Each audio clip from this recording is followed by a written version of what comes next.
Let's start with a question. So, Sean, how fast could you add up two, say, 4-digit numbers? So if you had a bit of pen and paper, how many seconds do you think it would take, or minutes? Add, I don't know, maybe 10, 15 seconds, maybe a bit longer, 20. 10, 15 seconds. All right, yeah, all right. We'll call it 10 because that's very convenient for the numbers that I've already pre-worked out. The reason I ask you this is, like, one of the things that I find it really interesting is it's hard to get an appreciation of how fast computers actually are, right? We talk about how many clock cycles this takes. We talk about, this thing is an expensive operation. Doing this thing is cheap. Computers can do 5 of these at once, all that kind of stuff. And it's all very, very abstract. I mean, super abstract. But what I like to do is sort of compare a human against a computer, like one of the little robots. I know I keep coming back to these robots. Yay, bring the robots back. So your robot's got his abacus and he can add two numbers together in one clock cycle. So let's say it's one clock cycle. In fact, all the measurements today have come from the very laptop that I'm looking at you on. So they're pretty realistic, give or take. But there's a big range of computers and different ones do different things. But they're broadly the same. So this machine here can add two numbers, two 32 or 64-bit numbers together in a single clock cycle, which is pretty bonkers. And, inside the circuitry, there's a whole bunch of things that are like doing essentially long addition with a few tricks with just binary digits, right? So whereas you'd write down, your 4 or 5-digit number and you do this, that, and what the other, the binary stuff is simpler, but there's more of them. So a single clock cycle. And this machine runs at a roughly 2 gigahertz, which is easy to work out in some ways because that means every clock tick is half of a nanosecond. Okay. Right? And now if you remember how your SI units go, 1,000th of a second is a millisecond. And I think most of us have an appreciation of what a millisecond's like. It's far faster than your reaction times, but it is, it's sort of like you see it when, the Olympic athletes are running. The last digits are like measured in milliseconds, maybe, tenths and hundredths and thousandths of a second. So it's 1,000th of a second. Then after milliseconds are microseconds. That's 1,000th of a millisecond. And then 1,000th of a microsecond is a nanosecond. So we're talking about a billionth of a second here. And we're talking about half of one of those. Half one of those, okay. Right, so it can add a number in half of a billionth of a second. That's a fast, right? And modern computers, as we discussed, have multiple adders. And so if they can extract some multiple adds that could run independent of each other, then it can actually be doing like 2 or 3 of those adds at once. I think this one can do up to 4 adds at a time.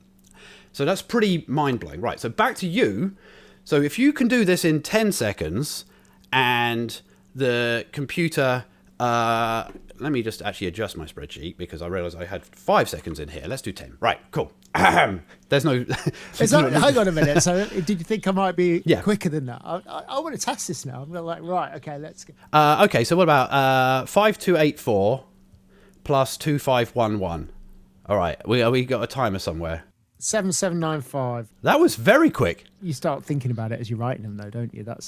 No, but that's cool. I think it's all right. Okay, let's go with 5. So it takes you 5 seconds and it takes the computer half a nanosecond. So what I'm going to do is I'm going to use that as a sort of multiplier, and we're going to see if all the other things a computer does sort of make sense if a human was going to do it. And then there'll be some surprises along the way, I think you'll find, because there's some things that computers do that are surprisingly slow if you were to think about it in human terms. So, right.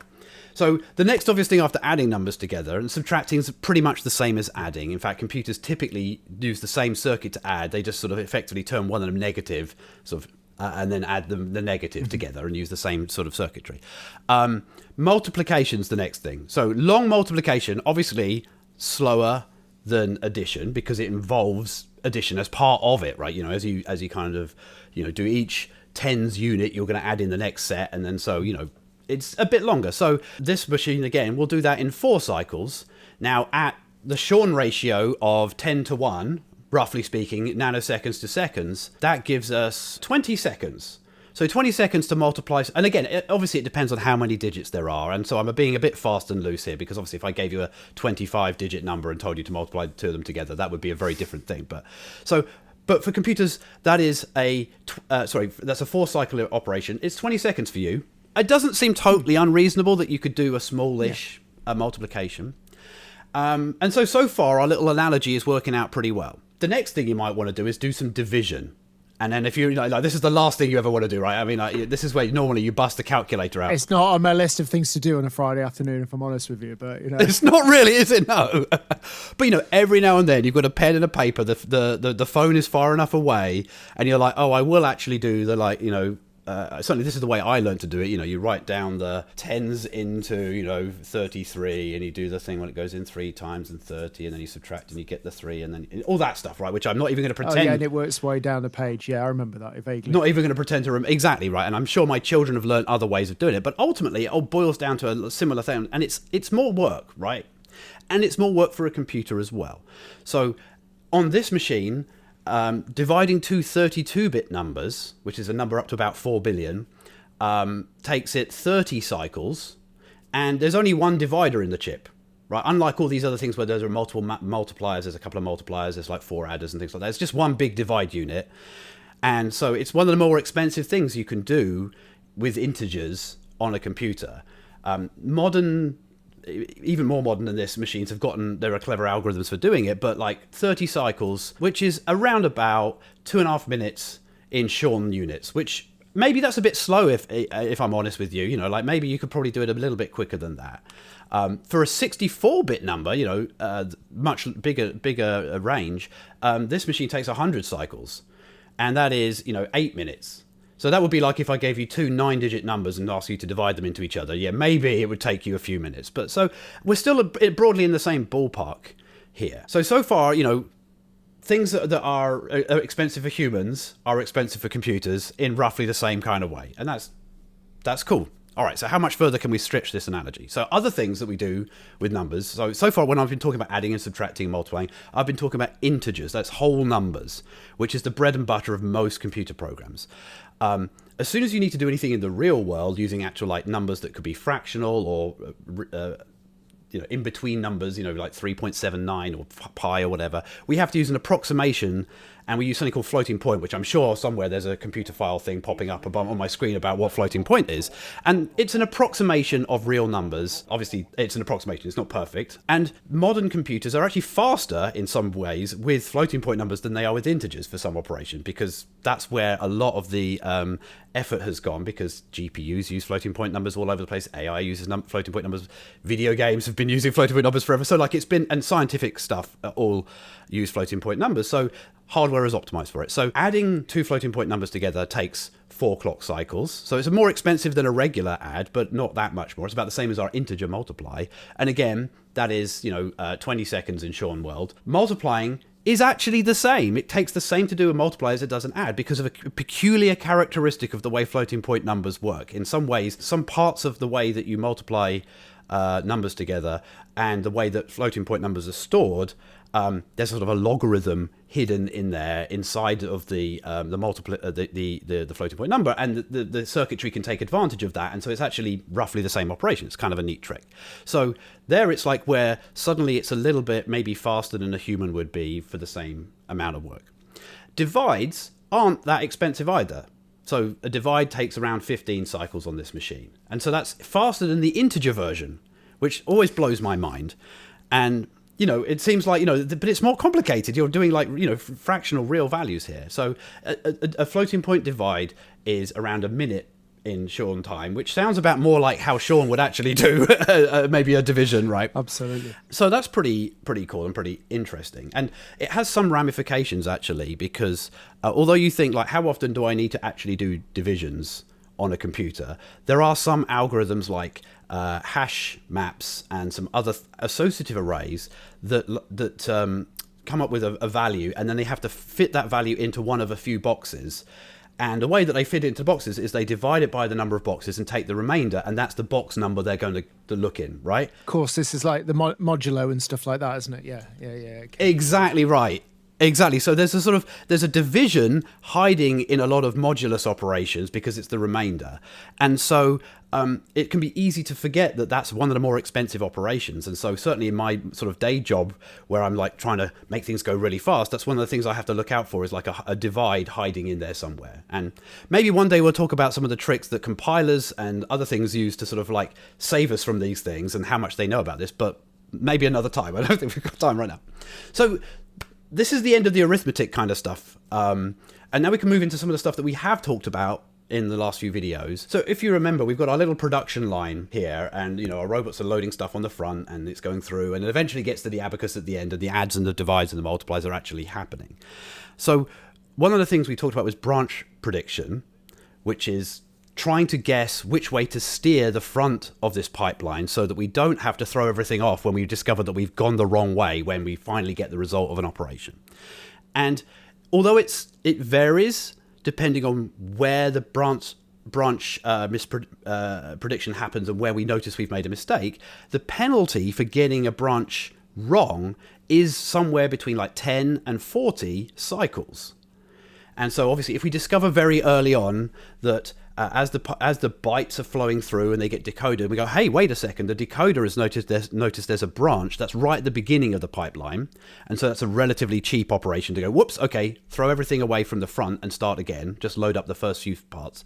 Sometimes that branch can be all the way at the back, having finished the divide, and then we say, and now we compare whether the divide was greater than 10 or not, and we guess that it was greater than 10, and now we've discovered that it isn't. That's many hundreds of clock cycles potentially later on. But the penalty itself is somewhere in the region of like 20 cycles.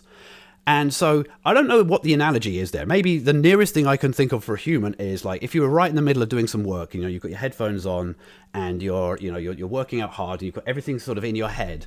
And then somebody taps you on the shoulder and goes, hey, have you got 5 minutes? And you're like, what? I guess. And then you go off and then you come back and you're like, now where was I? Right? That's the kind of like, how long does it take you to get back to where you were when you were distracted because you were like disturbed by something else? And so in this instance, that in Sean cycles, that's like 1 minute 40. So a couple of minutes. That seems about right. So like every time the branch predictor gets it wrong, it's like somebody's nudged you for a cup of tea and you've had to come back to your work afterwards. Like it. All right. So maybe that gives you sort of an instinct as to like why it's important to get this right, because if we didn't have any prediction at all, or if it was poor prediction, then we'd be going out for a cup of tea all, every few cycles, which maybe it's not so bad, actually, now I think about it. That's back to that Friday afternoon again. It is Friday afternoon for sure, yeah. That's absolutely right, yeah. And then we've not really talked about memory. The memory system that I've described so far in my sort of analogy world has been this giant array of pigeonholes, and I've just assumed that it's absolutely free to go to any one of the cells inside this vast array of the pigeonholes, which unfortunately is not true because physics gets in the way. And modern computers have different ways of trying to hide the fact that your RAM, your gigabytes and gigabytes of RAM that you've got, is actually really quite expensive to read from. And maybe we'll talk about why that is someday. But the way that the computer solves this is by having a set of caches that hold copies of what's in the RAM much closer to where the chip is. And then because even those caches are expensive, there are several layers of caching. Most modern computers have 3 layers of cache. They have an incredibly fast but really, really small cache of just the most recently used things right next to the CPU die. Then they have like a layer 2, which is, maybe like 10 times bigger than the L1, but it's a bit slower. Then they have an L3, which is maybe a megabyte's worth of data and a little bit slower again. And then finally, if the information that the computer needs isn't in any of those caches, it has to roll its eyes and go to memory. And there's some clever tricks about how that's all done and why that makes, most of the time we don't have to think about that. But to give some sense about how fast this is, if you need to access something, if I'm going to read a value into a register and it happens to be in the level 1 cache, it takes 4 cycles. So it's about the same as one of those multiplies that we were doing before. So it's still relatively expensive compared to adding 2 integers together. But if I just need to read something and it's in my local cache, that is 4 cycles, which is 20 seconds. So the way that I have internalized this is me rummaging around on my very messy desk looking for the thing that I need, that I've got, because the book that I need, I've been using it recently, it's on my desk, I can open it up at the right page and we're off to the races, and that's 20 seconds worth of work. If we get to the level 2 cache, that's 12 cycles. Again, these are somewhat like in the wind because they do vary from computer to computer, and that's more like a minute's worth in Sean time. So maybe that's like it's in my room, it's on my shelf here above me. I've got to get up there exactly. And you have to make sure that all the others don't fall down when I get that. Yeah, Oh my gosh, yes, yeah. If you could only see behind where the camera is now, you'd see my pile, as opposed to literally on my desk. So that's right.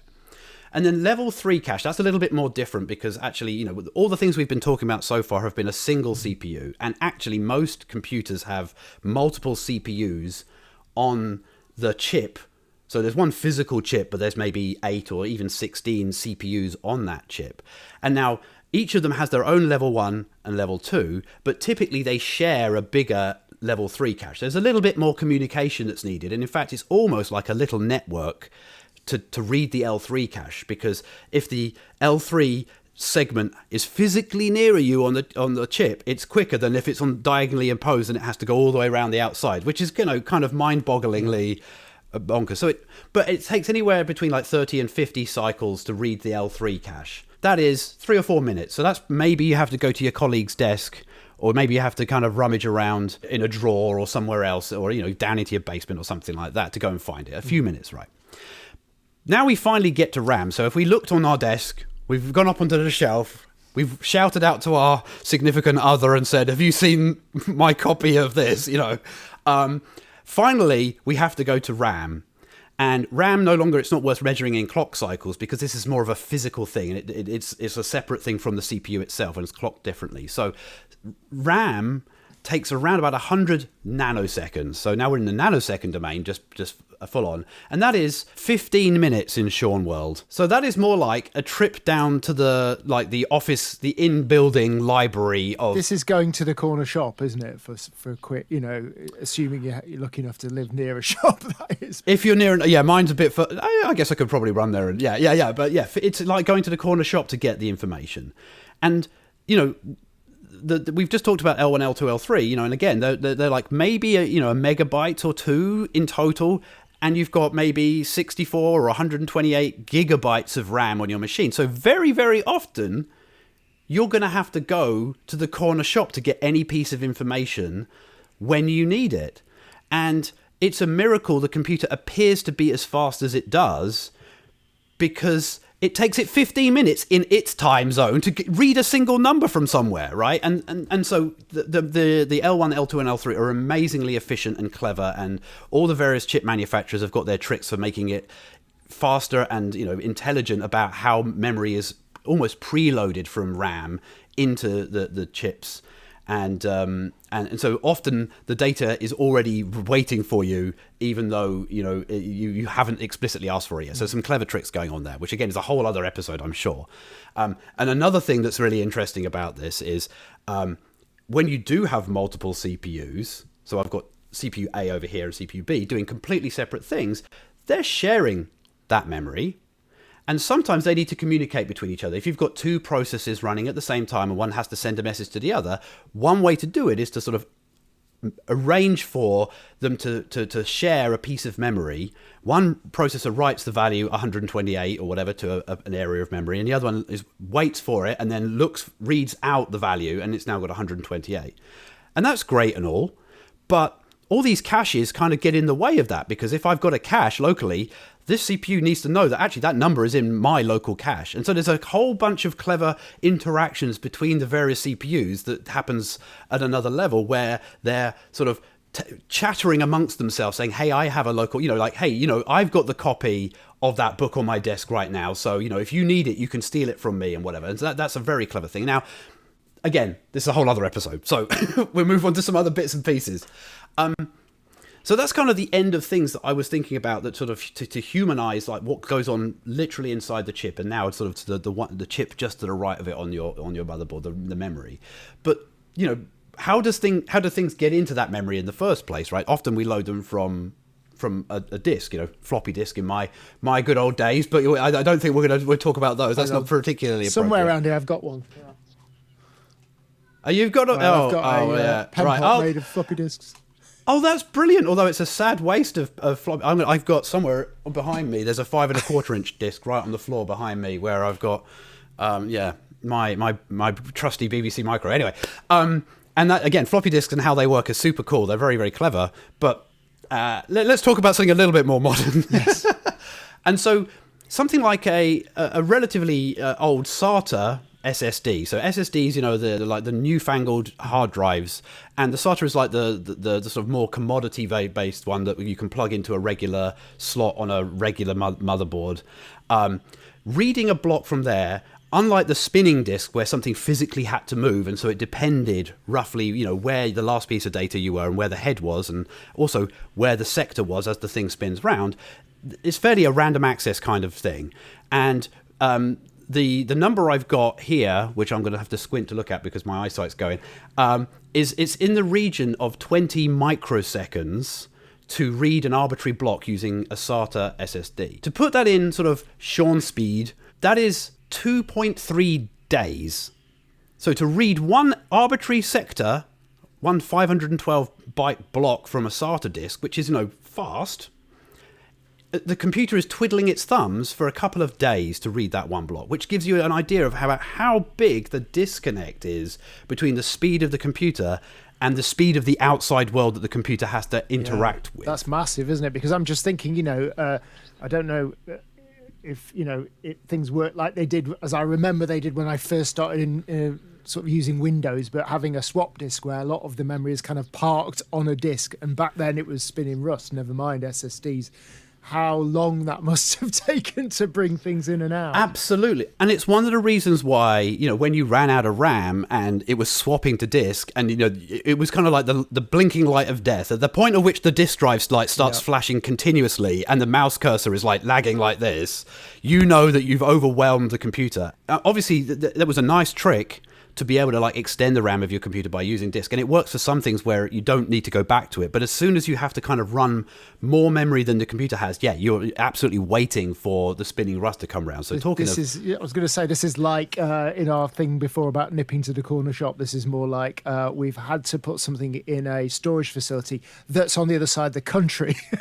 Yes, this is more like you have to click and, even if you ordered it off of, your favorite large online retailer, it may be that kind of time. Again, my expertise is not huge on this, but 20 mics is that kind of length of time, and that's the kind of time we're talking about. Whereas a spinning disk is milliseconds, right? So milliseconds are almost human noticeable at that point, right? Somewhere between 8 and 10 milliseconds is how long it takes to move the head to the right place and read. And even then, it's rotating at 7,200 RPM, which sounds fast, right? Certainly I wouldn't want to deal with anything that's spinning that quick, but it means that 1/7200th of a minute is how long it takes on average for it to run round, or half of that, whatever it is, to get to the bit of data that you need. So we're talking very noticeable in computer terms. And so there we're talking 3.2 years of it's my little spreadsheet cheat sheet over here is telling me 3 years to read an arbitrary sector off of a spinning disk. Okay. So again, to your obviously, back in those days when you're running out of things, computers are a bit slower, so proportionally it wasn't as bad, but 3 years to read something off the disk drive does seem pretty scary. And then just to sort of round it out with some other things that people might have an instinct of. If you're playing your favorite first-person shooter video game or some console-based game, they try and target either 50 frames a second or 60 frames a second. On a PC, it goes faster. But so I'm in America, so my mind is, and in the video games industry, we always used to target 60 frames a second. So if you're running at 60 frames a second, the computer has 16 milliseconds to do all the calculations and prepare the next picture ready to present to the player. That is about 5 years of compute time, of Sean compute time. So if I gave you 5 years and I gave you a pen and pencil and a brush, and I gave you, a 2000 by 1000 grid for you to colour in, I think I could probably do something pretty decent in that time. That's what I'm thinking. So it gives you an idea about why the quality of games have really increased. And this is just one CPU, and it's not the GPU either. The GPU is a whole other fish kettle. There's a whole bunch of other things that goes on in the GPU that makes it even more appropriate for video games and stuff like that. But just to give you some idea again about how much time the computer has. Now, again, as an ex-video games developer myself, it doesn't seem that long at the time that you're writing. You quickly find ways to make, hey, if we make the hair do this, or we make the grass run, then suddenly you're like, well, that takes a lot of thinking. Yeah. So, 5 years doesn't seem so bad. And then finally, some things to do with networking, because obviously the internet is kind of a thing. And again, here I am talking to you 4,000 miles away from me, and it feels very much like we're interacting, and I can't tell that there's any latency, despite the fact that there is physics involved and there is a camera that's being read video that's being compressed, sent over a network, decompressed on your... Who knows how many servers in between us as well, you know. Exactly. So I did some quick tests with my laptop with it wired in. So this is not Wi-Fi. If I ping my router that's just in the other room, and this is all like commodity hardware, that was that 400 mics I've got there? Yeah, so 400 mics. That's pretty fast. But not stupidly fast. That's what have I got here? 6 weeks. 6 weeks to get there and back from my front room and back in computer time. If I ping my local Google, which is, I say my local Google, if you just ping Google, you get like the nearest one to you. It's clever like that. That takes around about 10 milliseconds there and back, and that is 16 weeks. So just getting to Google and back again is 16 weeks worth of time. And if I ping Nottingham, so I stole the University of Nottingham's web server and pinged that takes approximately 31 years. Okay. So our connection is approximately 30 years between each other at the moment. I think I could walk to you in 31 years. How good are you at swimming? That's the water bit is obviously an issue, but a bit more of an issue, yeah.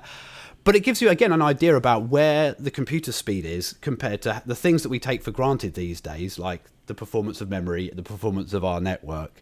And again, it's a miracle that the technology that has been developed along the way is mostly hiding that away from us. We don't tend to think about it or notice about it. And just as one last thing is like, here we are, we're looking at each other and I'm looking at you in a window.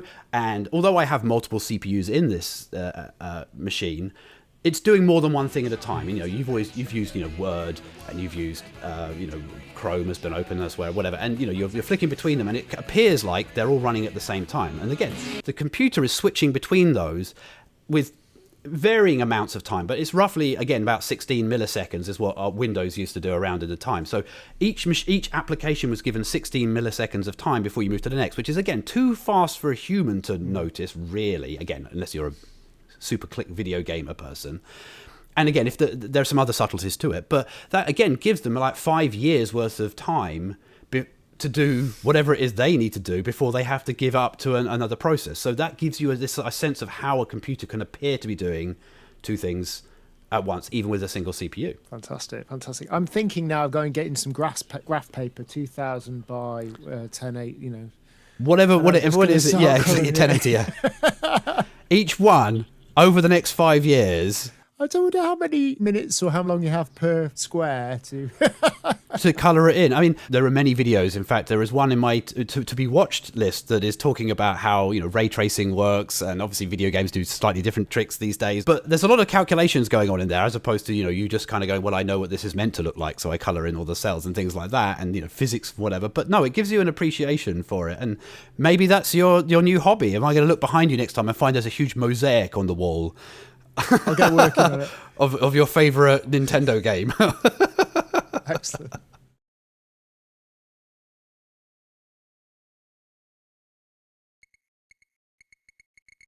It ends in this sort of register renaming step, and now there's this big sort of melee of robots just doing as much work as they possibly can. And at the very end, we have something called retirement, where the instructions are finally written out, and that happens in the order that the program wrote them in, regardless of how...